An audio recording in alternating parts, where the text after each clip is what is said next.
Our next panel. Our next moderator and is Mr. Charles Miller.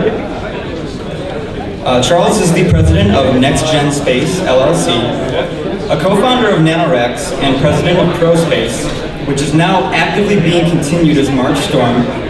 Charles was one of the founders and now serves as executive coordinator for the Alliance for Space Development. Now here to lead a panel on how the Alliance for Space Development is changing today's political landscape for space policy, Mr. Charles Miller, as well as our panelists Al Globus, Aaron Osterly, Aaron Olson, and Dale Scranton.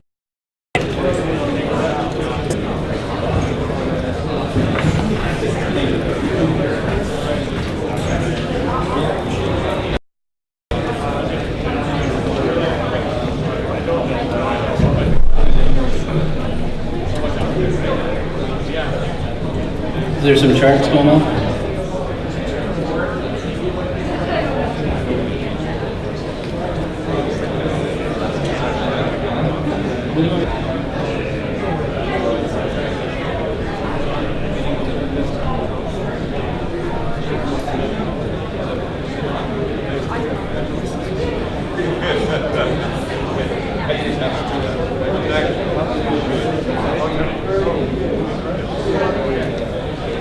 We will have order in the house. Conversation outside.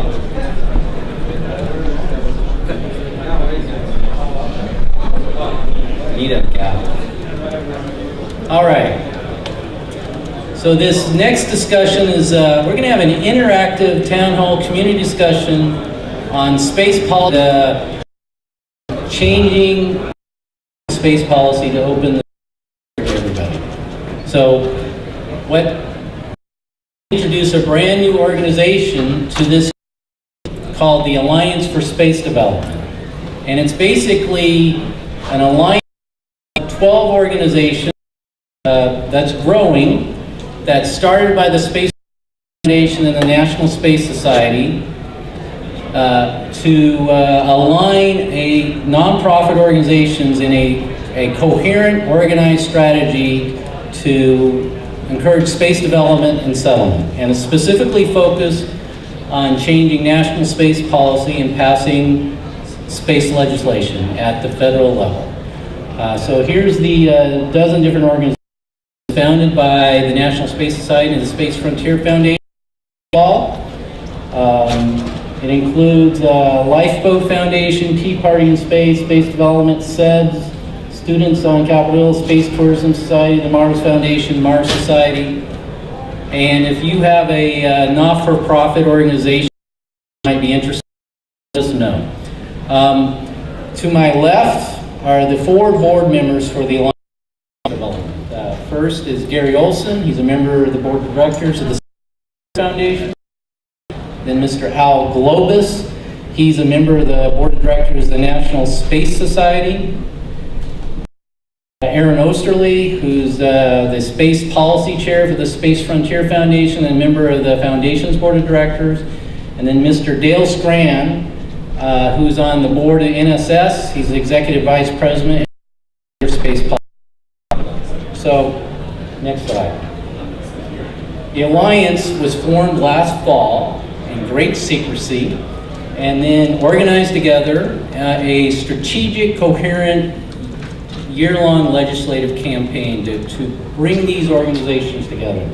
And it's built together of 5 different primary points. The first one was to create space development officially in the original NASA Organic Act as an official purpose of our nation. The legislation was drafted.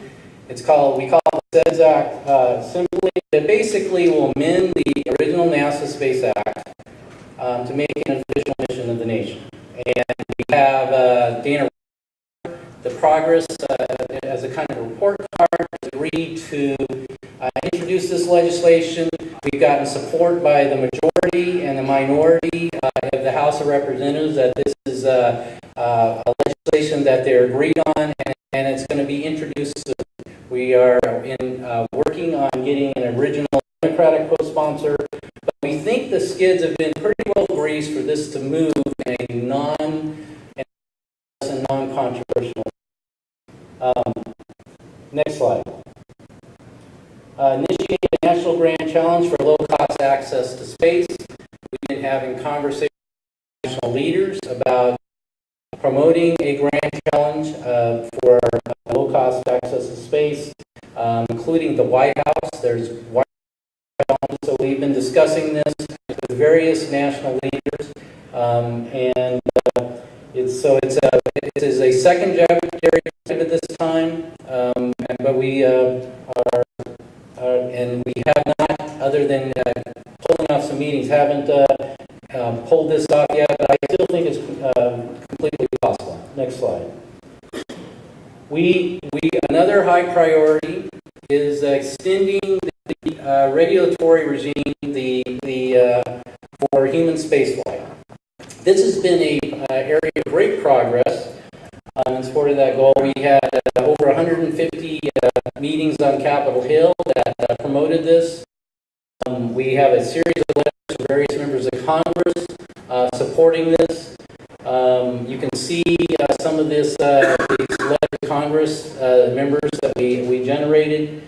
So the Space Act passed the House of Representatives, HR 2062, to extend it by 10 years. The passed very comparable legislation for 5 years, and they're going to work out the difference in committee. So before, at the start of the year, we would be static, but now it's actually possible we might get a 10-year extension on this legislation.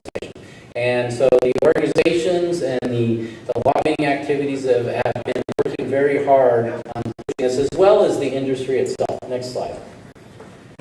We have drafted what in some ways may be the most important part of our agenda is a bill to cheap access to space prize. The theory is that the primary barrier to achieving cheap access to space and reusable launch vehicles is no longer technology, it's closing the business case. So the prize bill would basically establish a multi-billion-dollar prize for the first truly fully reusable launch vehicle that was privately developed, and have prizes for first and second. So it has very demand-based stimulus. It costs the U.S. government nothing if it doesn't work, and if it works, the savings will be many billions more than it costs the U.S. taxpayer and have tremendous national security impact. We have a member of Congress who has said they will introduce it. At the moment, though, we've actually focusing on the SEDS Act that you saw before, and then we will be getting into this very soon and working on it. We had a lot of members of Congress who were very interested in this piece of legislation in the March storm, which is basically an opportunity for everybody in this room to get involved to make a difference. And so we had over 150 congressional meetings, 40 people, nearly 40 people in March. And next year, we have a table in the next room over here on the Morris Farm. I encourage you to go sign up if you're interested in getting involved in something like that. Next slide. So we champion full funding for commercial crew throughout the House and the Senate. We got a Dear Colleague letter signed and sent to the appropriators, and have done a series of action alerts to the public to call Congress to support commercial crew. This year was actually, some people think we didn't get the full funding, but from my perspective, the fact that we now have $1 billion program for, where 2 years ago they were debating about whether the program should even exist, is a huge success. And we should never say we're satisfied. We should fight for full funding, but I think the world is changing significantly under us. A year ago, they were talking about we could only afford one. They wanted one and have no competition. And now the Congress has exceeded having 2 competitive commercial crew. And step by step, we are changing the world in policy and in actual flying hardware in space. Next slide. And then our final agenda item was was to promote increasing the utilization of ISS and a seamless transition from ISS to fully private commercial space stations after the space station is retired. We have legislative language on that we've shared with members of Congress and have actively lobbied this in the March Storm campaign. And we have, NSS has a position paper on this topic, and we think this is in some ways one of the biggest items here in the near future that have a gap, would actually destroy all these commercial crew and cargo markets, would destroy the businesses. We need a seamless transition, no more gaps in humans, no more gaps in low Earth orbit, and the next phase is having that seamless transition to a commercial space station. Now, in a traditional panel, you would go hard on everything the Alliance has done. It is basically composed of the nonprofit organizations who represent you and the actions of the people of those organizations. So we wanted to have a town hall meeting with you. First, to do a few things. One is, do you like this agenda? What do you like? Or two, what don't you like about it? If you have questions about it, tell us what you don't like, or ask your questions. And actually, maybe in some ways, most importantly, we want to get to is, what do you think we should do next year? Because this fall, I'm going to start next year's agenda, and to the extent we achieve things on our agenda, like extending the regulatory period, the learning period for all human spaceflight, we have room to do more. We can't do everything, and a lot of times we say, not yet. We have to prioritize, otherwise we need to things and get them passed. But when we start, it creates room to do a new item. We want to hear from you what that is. And I'd be happy to have a little debate break out, because in a little debate and an interactive discussion, we learn something. And so we actually I want to introduce Miss Sarah Preston. Sarah, would you stand up, please? Sarah Preston is going into her senior year at American University, and she got involved in the March Storm this year. She is now the Director of Communications for the Alliance for Space Development. She's here to take down some notes on the ideas that you share with us for what we should be thinking about next year. So we want to hear some interactive session. I'm going to encourage the board members, to tell you what they think of your ideas. And that includes, if they don't like it, they're going to tell you, and they're going to tell you why they don't think that should be an agenda item. And sometimes, not yet, and sometimes it may be there's some things you haven't thought about, but in the process, we'll all learn. And hopefully you'll come with ideas. And I also want to put another plug for Sarah. Next year, she will have graduated. She's a hot prospect. If you're a NewSpace company and you need a director of communications, I'm sorry. I didn't mean to say that. She is really up and comer. She gets things done. So Sarah's been impressing everybody, right? So I didn't mean to embarrass her. But that's a job. You don't need to increase my bidding competition. She's working for Polyspace, so you have to outbid Jim Muncie. Wow. All right. But I'd like to open it up. Any questions on any of the agenda items we shared so far? Yeah, I have a question. Go to the mic. Please go to the mic, and then we'll discuss it. And I'm going to let the board members. We worked this out, hopefully mostly by unanimous consent. But the process is decide on things, and often when it after comes down to vote, you need 3 out of 4. So, but go ahead. Hello? I just had a question because I didn't really understand the purpose of extending the legislation by 10 years of a learning period. You could go into that. So who wants to? Why don't you guys go into explain it?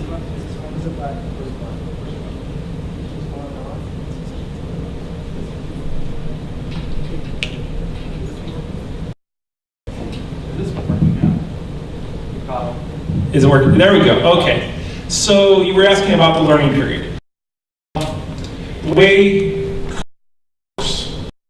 well, let's just back just a bit. When we were first flying the space class, it wasn't clear how. It was no clarity as to initially how they were going to, if and how you were going to do you were going to regulate for people on board who were paying customers, for spaceflight participants. There is some historical data from NASA and other, the X-15 and that kind of thing, but there was also a lot of work, a lot more than we have ever learned, because it's going to be very different. When you look at what's out there, mast and Blue Origin and Virgin and X-Corp, all very different. And they're all different from so we're going to learn a lot. So to come in and try and preemptively regulate, we know this won't work because we probably don't know it. There's lots of innovation coming.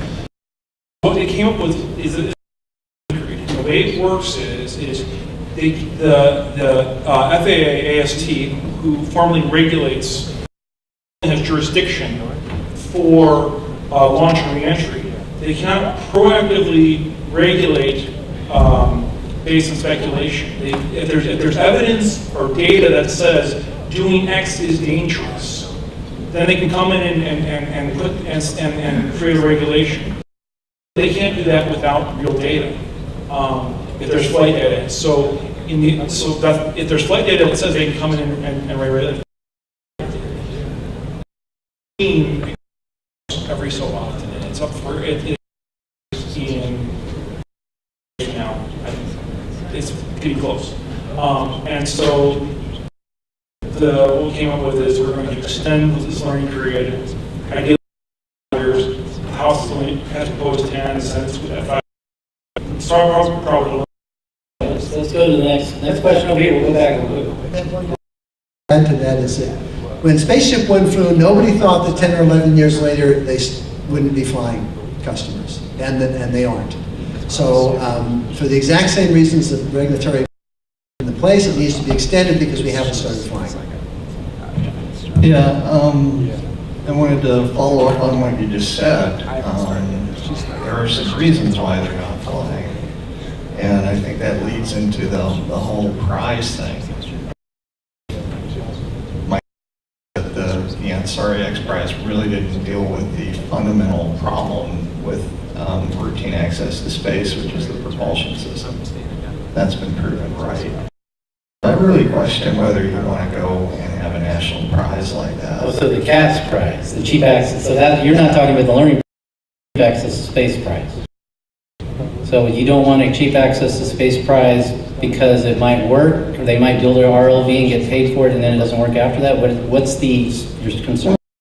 Some of the prizes awarded over there, they don't work out very well. I mean, Ansari X Prize was supposed to lead to something by now. It hasn't. Let me explain. I got it. The Automotive X Prize, none of those companies that won it aren't really doing anything. Right. You look at the Northrop Grumman Lunar Lander Challenge, Armadillo's out of business, Mastin's not gotten much above 2. Okay. So you were correct. Prizes are not a panacea. What the is, if somebody has to build a 100% fully reusable launch vehicle and fly it, and they have to go around the Earth at 400 circular at least once, 51.6 400 kilometers circular, come down and land, and they have to launch again within a week and do the same 100% fully reusable launch vehicle. Now, if they do that twice successfully, they win $1 billion. There's a second tier in the prize structure, and then we're not saying you have some ideas. The draft legislation is on the Alliance for Space Development website. There's a second tier, which is 10 times in 10 weeks, getting a highly reusable, get another $1 billion prize, okay? So in that world, where a 100% reusable launch vehicle that fly twice fully reusable and land 10 times in 10 weeks, land, I think that our judgment is that is sufficient to change everything.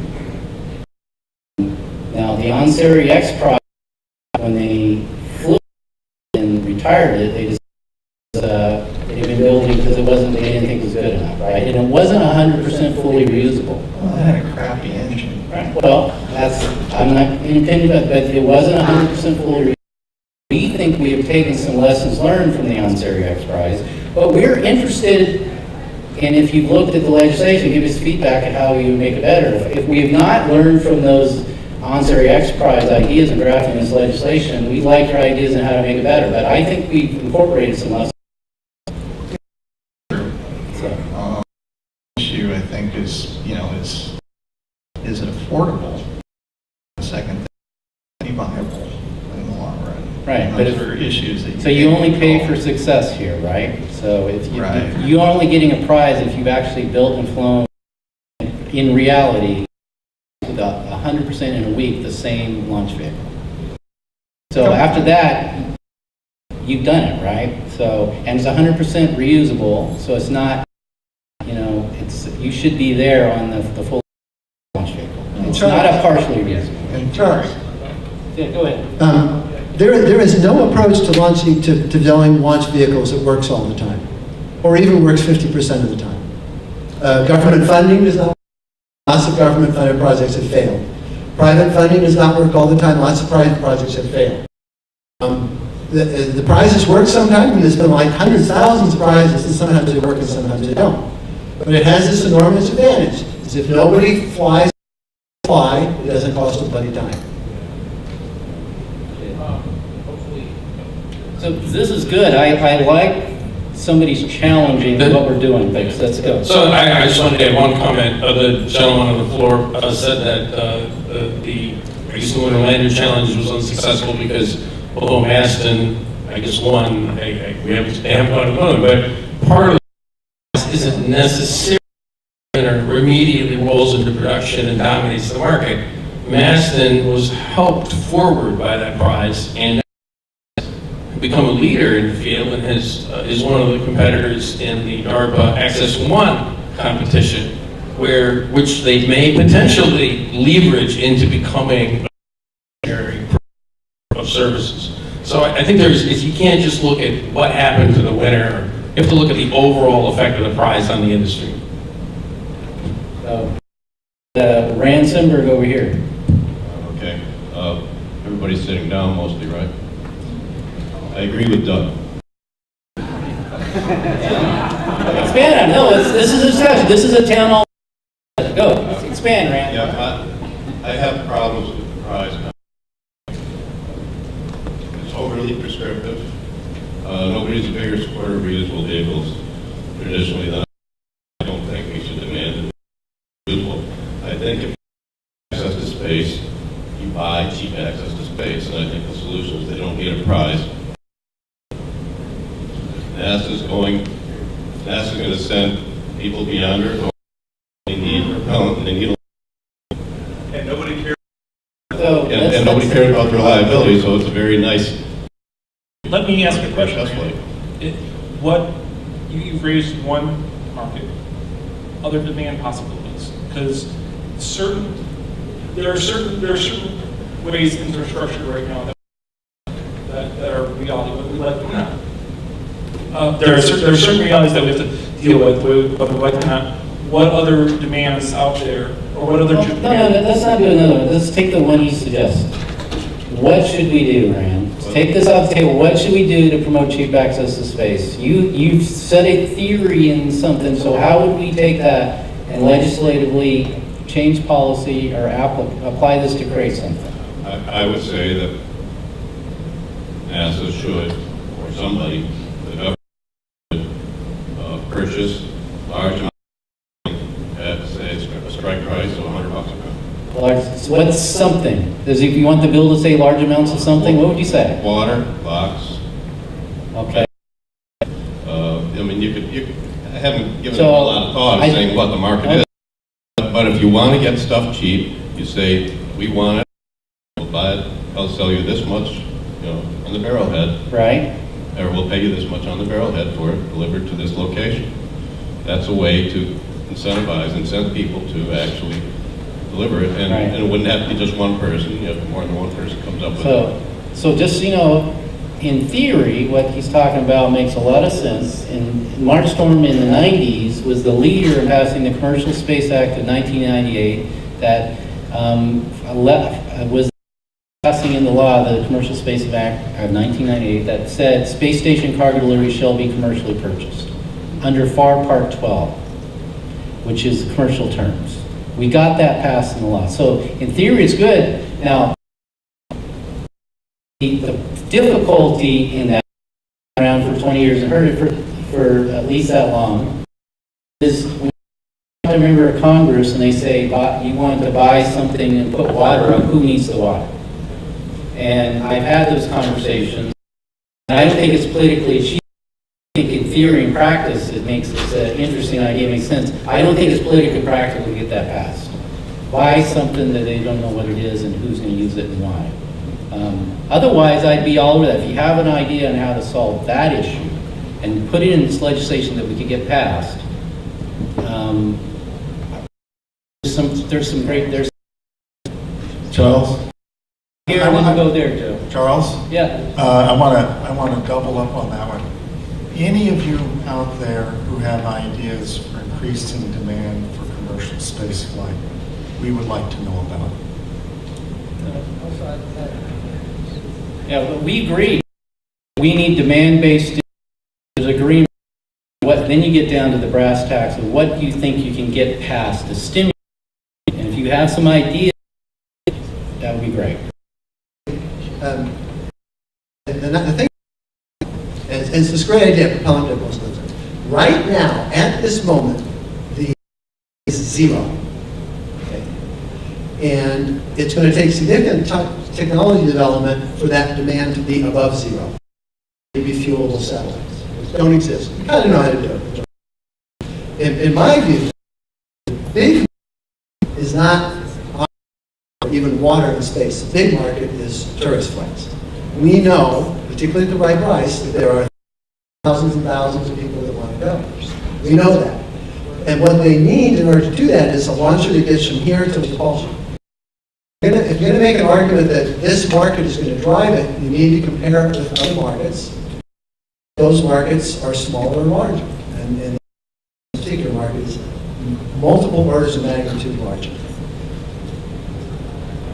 Someone else want? Look, my input, I guess this is really addressing Rand's concern, is that it is a good idea.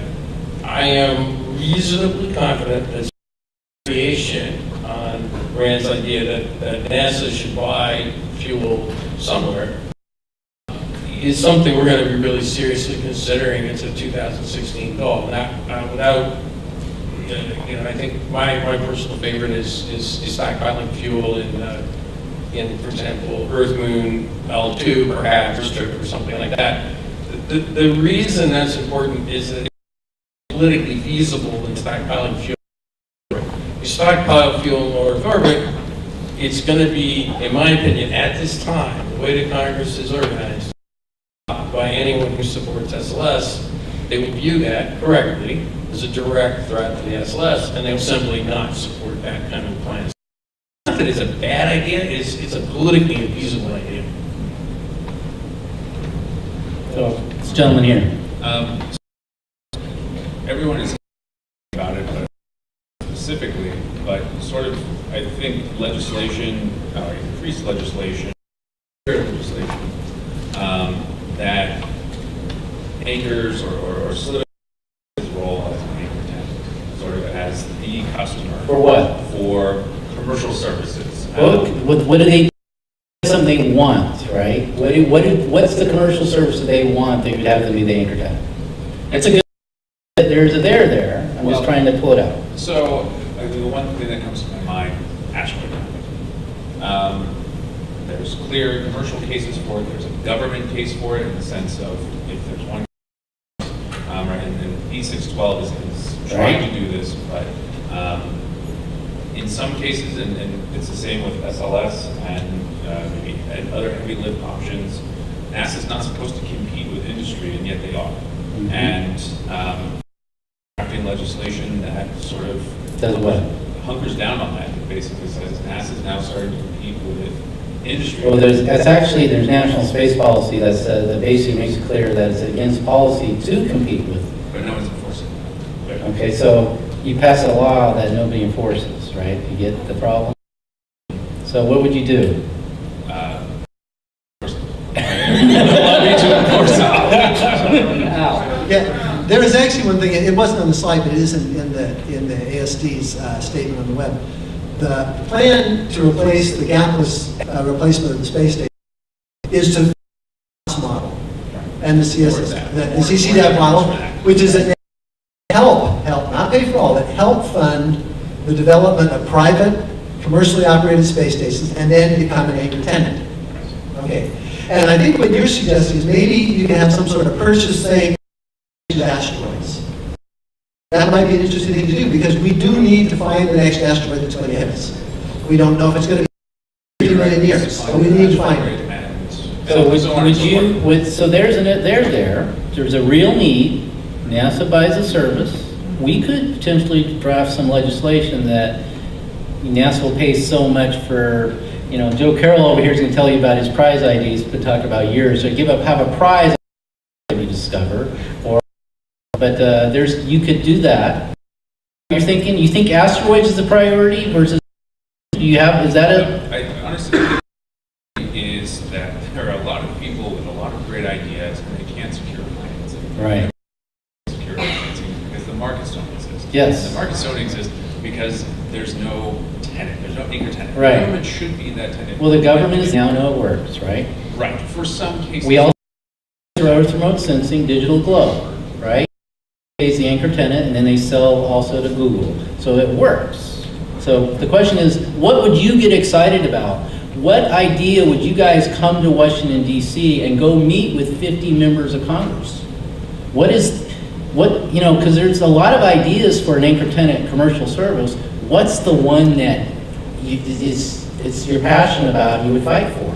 I think, setting up as a young entrepreneur, if I could go to an office and say, look, I've got this idea, can the government sign a letter of intent saying, yeah, if you develop this, I will purchase it and we can agree on terms later. Because that I can then. Okay. Any reaction to that? Do you want to add anything or want to go to the next question? Thank you. Joe? Yes, I'd like to address gapless transition. There was a wonderful precedent set for the space station 20 years ago. People don't pay much attention to, and I think it's critical. There's a top-level agreement between the Russian side, represented by NASA, and the Russian side on operating together safely.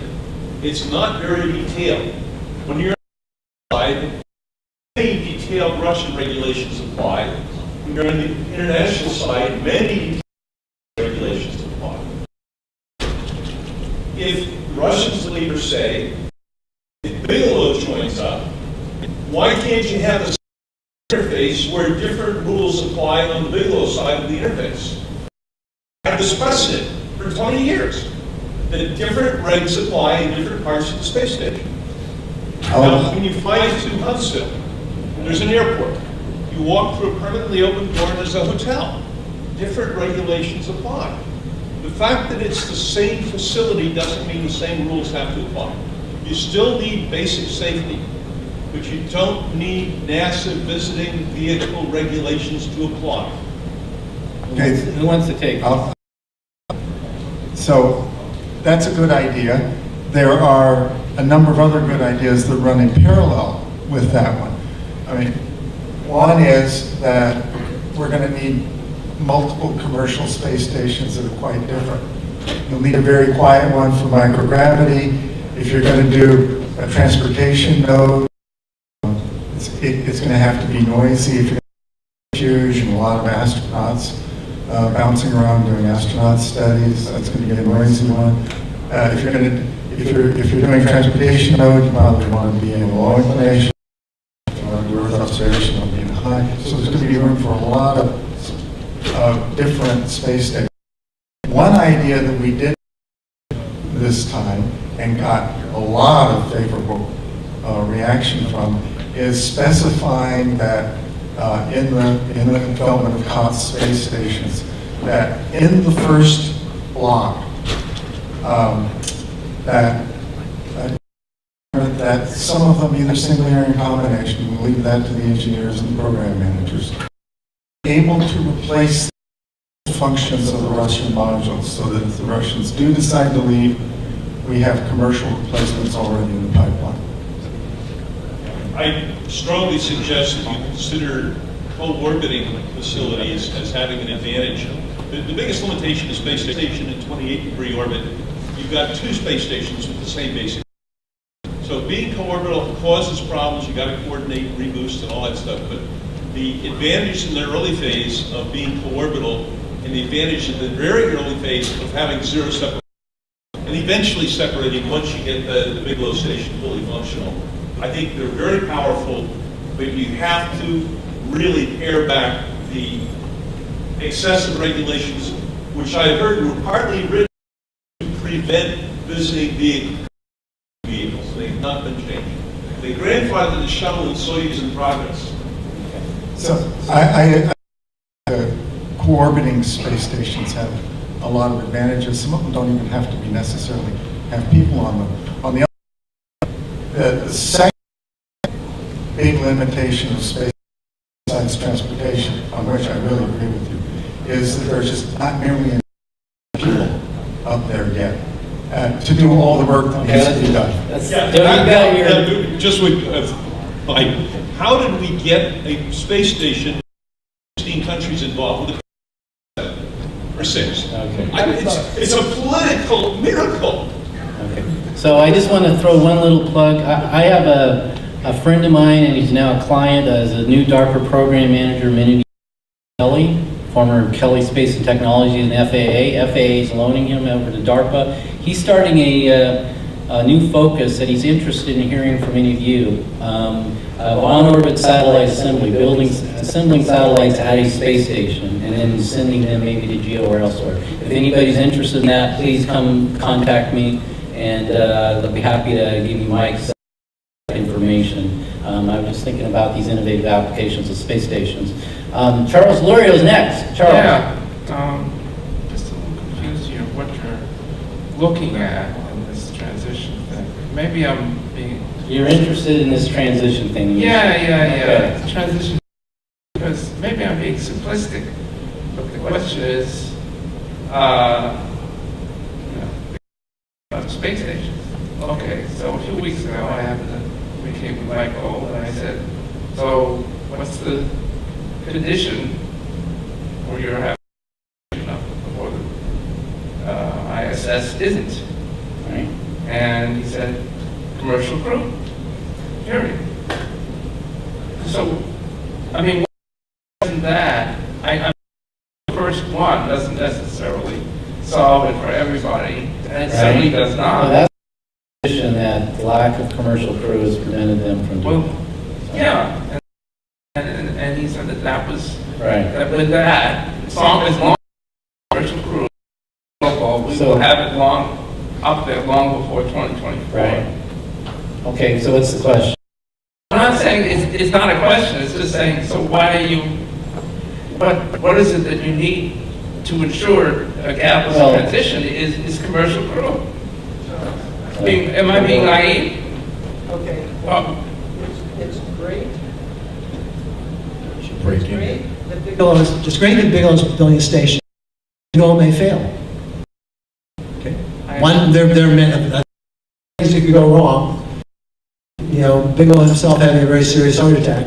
We can make it not happen. Right now, so what the purpose of this policy is, and it's a little unfortunate we left out some. We're gonna do the same game as COTS. Okay. Also we don't want to have one other company. We don't want a monopoly. We want an industry. We want 2 or 3 or 4 different companies flying stations doing different things. And the policy is aimed at. And if Bigelow is up there before that policy even gets in place, great. Well, I guess I'd like to add to that you seem to be asking like what are the policy elements that really need to make this happen? Look at the the National Space Society position paper, but one key thing is a U.S. government commitment that the ISS National Laboratory will be continued on commercial space stations after the deorbiting of the ISS, whenever that is. There's an article in Space Review, I believe this week, by Jeff Faust, that said that already scientists are saying they don't want to do anything on the space station because it might go down in 4 years in 2020. 2024 is not even assured. So if we get extended to 2020, now people will work for 4 more years. And then they, so there needs to be a commitment, an ironclad commitment. If I spend $1 million on an experiment, apply that experiment in some kind of space station. In fact, it was seen in reports about the comments, the researchers' comments at the Boston conference that prompted me to send a note to Mike and when are you going to be available? The point is, we have a national interest in continuity of access to space laboratories, and that's what needs to be assured. Okay. I just got the 5-minute waiver, so we need to make sure it gets here. So, okay, Adrian Timsky. Yeah, following up on the earlier comment, if you want to buy a lot of something to make cheap launches, how about launches? For example, the CubeSat Launch Initiative, already set up, they have no end of applications, and if they ever do run out of applications for academia or commercial ways, just dump them more funding. so let's play with that. So if I was to write the legislation, what would I be buying? I'd be buying rides for CubeSats. Primarily academic at this point. So who would buy the rides? NASA would be providing the money to actually buy the rides. So right now, NASA gives free rides for educational CubeSats. Right. Should they buy free rides for everybody? To more educational ones. They do educational ones, I think. Right, and there's a lot in which they don't have funding for. So should there we? is a proven existing market demand for that. So the person who actually got going at NASA headquarters is a personal friend of mine. So you're saying they should do more of this, and maybe we should encourage the NASA to do more, or legislation requires them to do more. How would you do that? Policy to encourage or at least extend the lifespan of the CSL. It's supposedly set up to only be around until there is an established market. Well, it's taking a bit longer than anticipated. So just extend their mission. Let me ask you a question. Should it actually be through NASA? There's a few other offices that theoretically can play a role in this. Office of Commerce Department, FAASD. If you can find the legislative mandate for those organizations, possibly. The default is NASA because that's what everyone thinks of as space commercialization. For sure, if you can get the FAA to take over. Well, not necessarily take over someone. Or something. I'm just suggesting this because it is an existing, already set up channel that can literally just take money as opposed to needing a new legislative formula. Well, that's not a bad idea. That's not a bad idea. The flip side of that is you're still asking for more money, which means that you will have a legislative vehicle in the form of appropriations. Not if it's a bad thing, you're still there. Yeah, if you're still there, just saying, this Okay. is reasonable. Next question. Let's move to Yeah, so my question was, you mentioned, there's a lot of things here I think which has some value. You mentioned you're interested in other profit organizations who, participate, technical organizations you're looking for.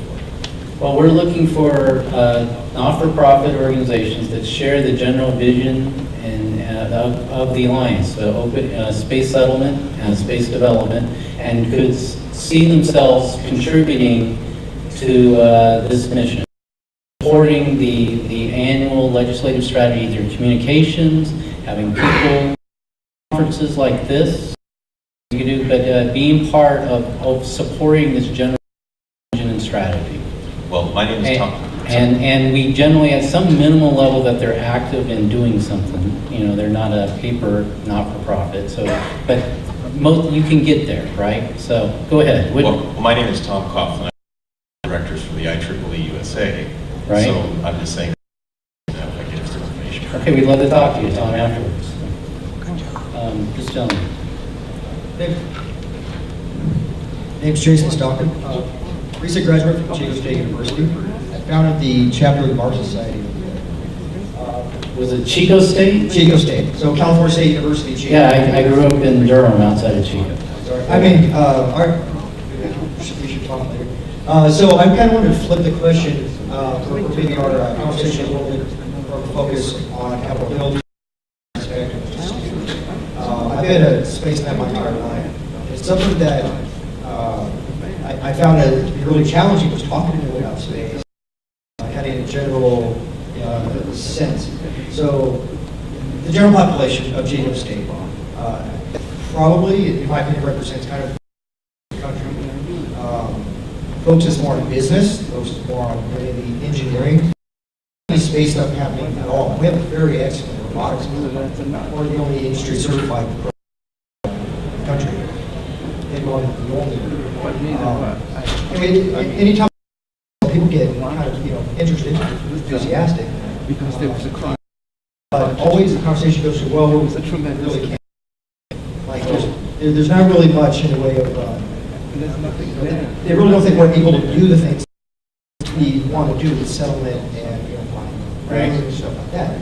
So I guess my question is, what's your take on this, and how can your organization, the one that I guess I'm part of now as well, attack this on Capitol Hill? I would think probably through education, K-12. That's how most big that I've seen in my lifetime. So what's your take? Okay, I'm going to take that. So I think, we're in a sort of a golden age of the ability of students to do space, and we could help with that. But by far the easiest thing is activism in support of space. And we have two great institutional ways for you to do this. Charles has talked about the March Storm and the sign-up table that's out. I'm going to talk to you about something that's going to happen a month from now. So now the National Space Society, Frontier Foundation, August. Let's sign up for it by going to the page, www.s.org. Center, there will be a link to a Google form that will allow you to sign up to participate. Yeah, people organized into teams from teams of people from different groups at this conference, like SEDS, NSS, Space Research Foundation, and others, and visit Congress people and in their home district when they're on recess in August. So let's go to the.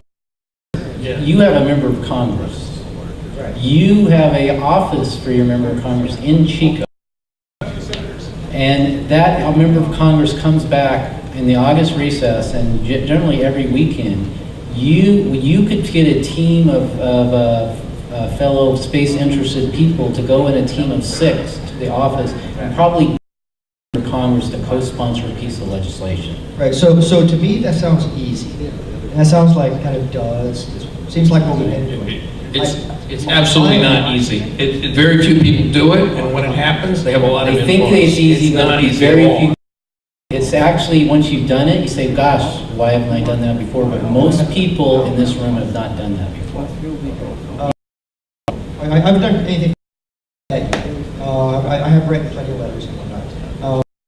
So I guess I'm more interested in less of the people who are already space advocates, like more of the people who are the business majors, who have no idea, lawyers, so they have no idea what they're doing with the rest of their lives, or if they do, they think they're going to some sort of business or industry.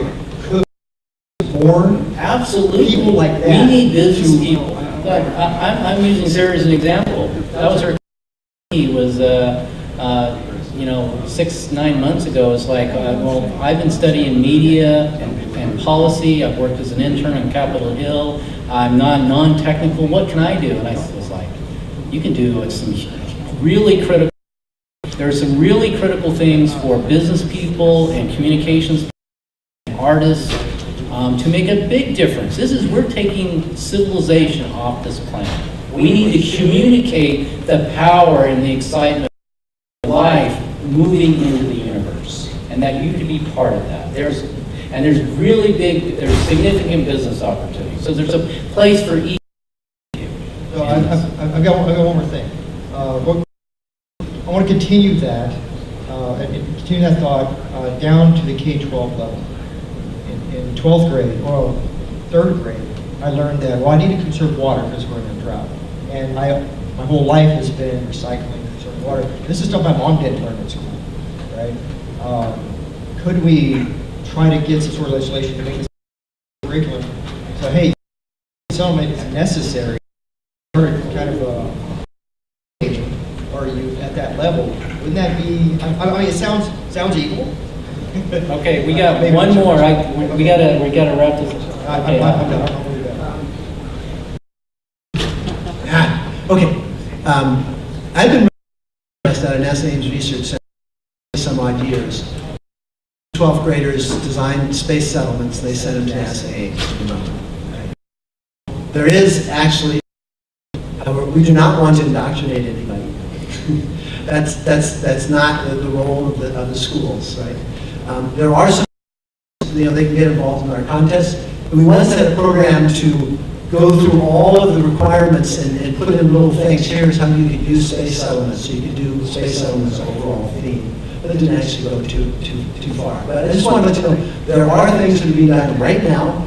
We had 3,500 students do this last year.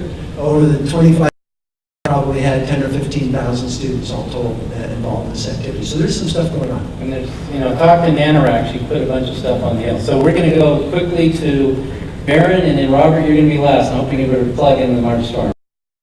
Baron. So I'll try to keep this brief. So I'm pretty cynical about politics, but I was shocked, even despite I work in Capitol Hill, run a think tank, and I was really not prepared for having spent a decade of my life pushing for space property rights and having studied the issue as a space lawyer and having been here and said, we need it's going to happen someday. Make sure we get it right. This year, the legislation went through the House. Into that legislation was rolled a space property rights bill that, without getting into the details, I think was flawed, didn't cover as much as it should have, had some other legal problems, and yet was able to rush through the entire House process with no hearings, with a markup that just happened kind of out of nowhere.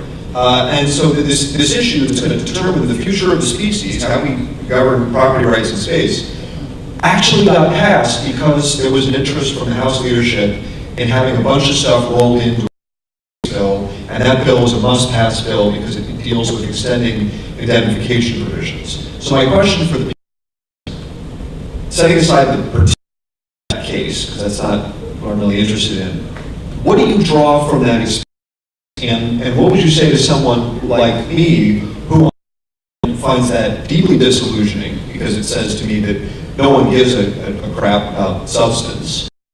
On the other hand, thinks, well, maybe this is actually kind of good. Suggests that nobody pays attention, and if we just find a vehicle, the right vehicle, we can get something through and get it back. I'll respond to that first. So I want everybody to understand that those who show up make the rules.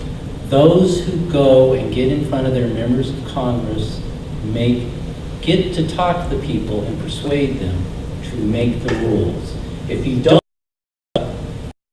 basically depending on letting those who show up make the rules. That is the power of the March Storm. Alliance organizing to show up. It is powerful to change the conversation about space on Capitol Hill and the future of national space policy. So, the lesson that they showed up, they quietly talked to members of Congress, and things happened. And the August Blitz, which is the next opportunity, go to the NSS website. You were organized to take this agenda and talk to Congress during the August. So that is your opportunity. Please go sign up for the March Storm and for the August Blitz. Last one, Gary? One comment about that as well is that an idea that goes nowhere one year can suddenly take off the following year. And so it isn't going there once in 1 year. It's the people that show up year after year after year. So when an idea finally gets traction in a room. also, people can correct me if I get the details wrong, that legislation did not become law. Exactly, and it didn't just stall in the Senate completely by accident. there were reasons, and that's why, so the system worked. Just so you know, Barron here with Jim Dunstan wrote a white paper that made the rounds of the Hill. Had something to do with that. Your last 1 minute from everybody about what your takeaways from this, because the people in the back of the room running, they're trying to kick us out. So go ahead, Robert. Okay, March storm was a blast. Thank you. Where should go? I have two things I was wanting to do. First, something about artificial gravity. You think we could do something about artificial gravity? Right. Kind of like 1/6 or 1/3. You have a preference? You care? We need to find out the version of what we need. So it needs to probably test out and see what it is. So. Are you funding a new program, a product, services? What would you do? What would you buy? You got to answer these questions. No, I understand. But then you need to answer all these others. So I'm just trying to. Any thoughts? If anybody else, so this is what you have to answer when you put together something. Just want to see something in there that talks about that. Did you have an answer to that quickly, and then we're going to move along? So our space art use for Chris Hadfield's when he plays the guitar, it's like 24 million. And then you look at like the YouTube views of MSL or any of these other projects, you see it's like in the hundreds of thousands to millions. So it's like it's just like a demonstration. And that's what we were talking about, is how we could sort of improve on that dissemination and inspire the connection. Even the EPA and all those other things in the 70s wouldn't have existed. Art community. Yes, totally agree. So we would love to have you to be participating in different ways. There are opportunities. So we're going to wrap this up. 30 seconds for each of takeaways from this of any ideas that you guys are thinking about that you might think makes sense to add to next year's agenda that you're thinking about now. Yeah, sure. I think that I know a lot of NSS members are concerned about is the Space Resources Act, Asteroids Act. I think it's definitely something that the ASD is probably going to be focusing on next year. Well, my takeaway is very simple. Everyone here should come to, or should do the August Blitz this time, and everybody should show up at March Storm next year. Sorry. I was actually very gratified. There was a lot of interest in the mission. That's something that's very near and dear to my heart. The notion of maybe thinking about adding some funding to CubeSat launch might not be a bad idea. And first off, I was very impressed with the discussion. We had no idea what we were going to get today. So you'll note that we most of the time Q&A with you all, and we had no idea what we were going to get. I was very impressed with it. I want to respond to the last one about variable gravity. A variable gravity experiment or facility would appear to me to certainly need a space station because it won't fit with anything. All right, that's it. Thank you, everybody. And see you here tomorrow.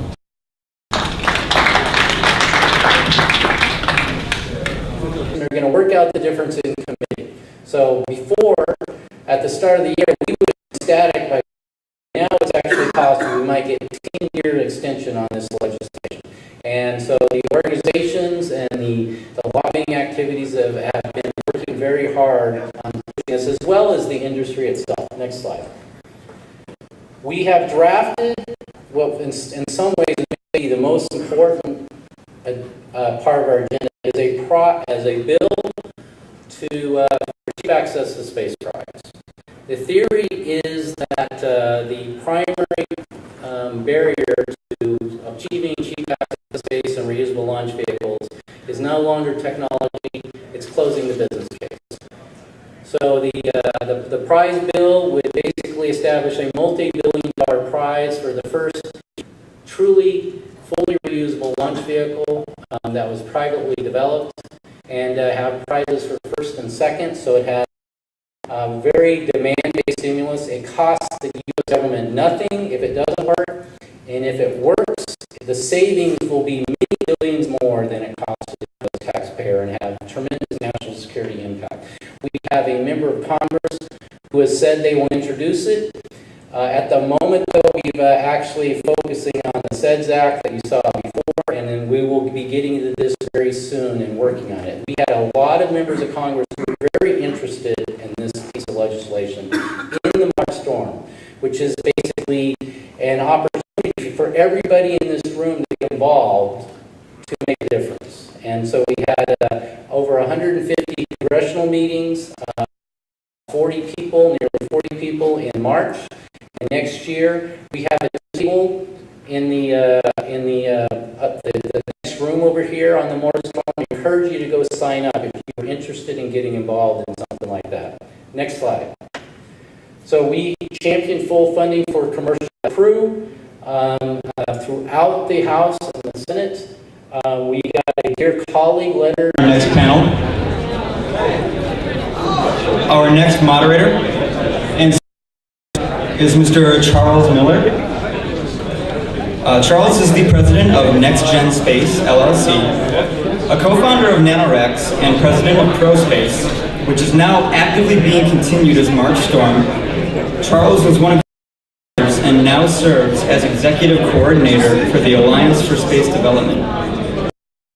Now here to lead a panel on how the Alliance for Space Development is changing today's political landscape for space policy, Mr. Charles Miller, as well as our panelists Al Lobus, Aaron Osterly, Aaron Olson, and Dale Scranton.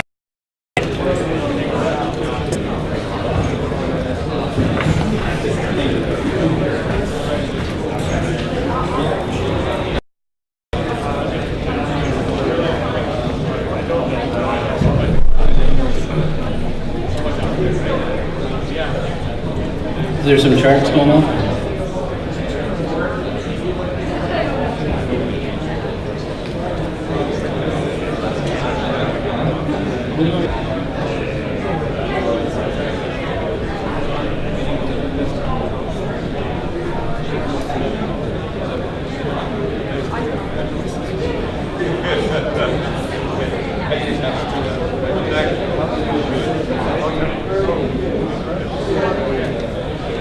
We will have order in the House.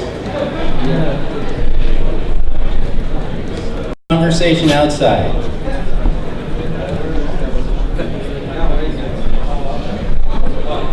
Need a gavel. All right. So this next discussion is, we're going to have an interactive town hall community discussion on space policy, changing space policy to open the So, introduce a brand new organization to this called the Alliance for Space. It's sent to the appropriators and have done a series of action alerts to the public to call Congress to support commercial crew.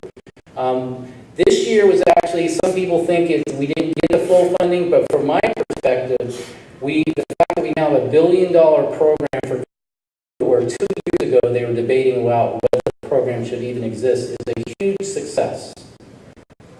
And we should never say we're satisfied. We should fight for full funding, but I think the world is changing significantly under us. A year ago they were talking about we can only afford one. They wanted one and have no competition.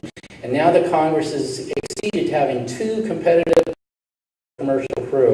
And step by step, we are changing the world in policy and in actual flying hardware in space. Next slide. And then our final agenda item was to promote increasing the utilization of ISS and a seamless transition from ISS to fully private commercial space stations after the space station is retired. We have legislative language on that we've shared with members of Congress and have actively lobbied this in the March Storm campaign. And paper on this topic, and we think this is in some ways one of the biggest items here in the near future. They have a gap, would actually destroy all these commercial crew and cargo markets, would destroy their businesses. We need a seamless transition, no more gaps in humans, no more gaps in low Earth orbit, and the next phase is having that seamless transition to a commercial space station. Now, in a traditional panel, you would go hard on everything the Alliance has done. It is basically composed of the nonprofit organizations who represent you and the actions of the people of those organizations.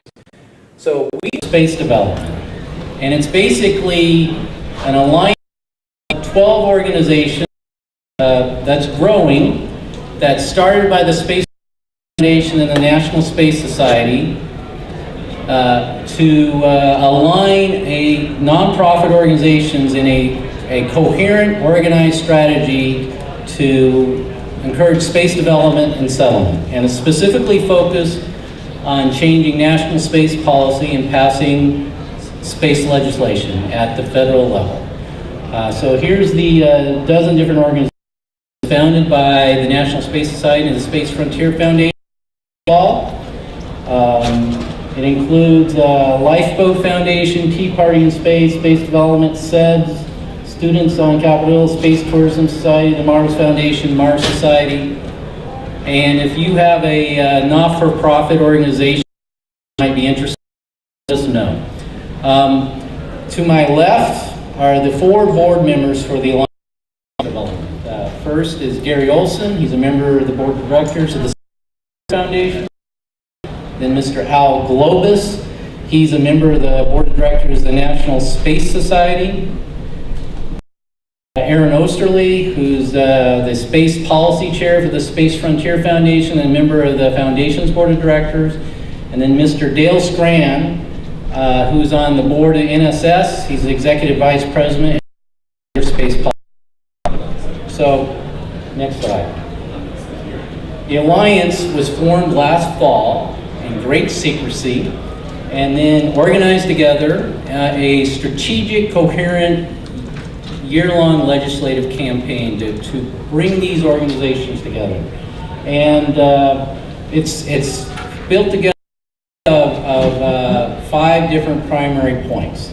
The first one was to create space development officially in the original NASA Organic Act as an official purpose of our nation.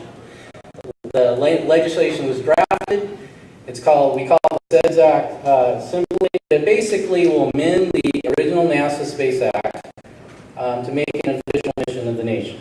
And we have Dana, the progress as a kind of report card, has agreed to introduce this legislation. We've gotten support by the majority and the minority of the House of Representatives that this is a legislation that they're agreed on, and it's going to be introduced soon.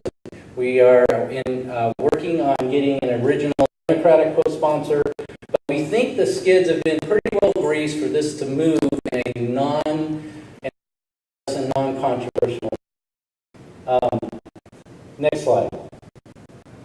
Initiate a national grant challenge for low-cost access to space. We've been having conversations with national leaders about promoting a grant challenge for low-cost access to space, including the White House. There's White House, so we've been discussing this with various national leaders, and it is a secondary at this time, but we and we have not, other than pulling off some meetings, haven't pulled this off yet, but I still think it's completely possible. Next slide. Another high priority is extending the regulatory regime for human spaceflight. This has been an area of great progress in support of that goal. We had over 150 meetings on Capitol Hill that promoted this. We have a series of letters from various members of Congress supporting this. You can see some of these letters to Congress members that we generated. So So the Space Act passed the House of Representatives, HR 2062, to extend it by 10 years. The passed very comparable legislation for 5 years,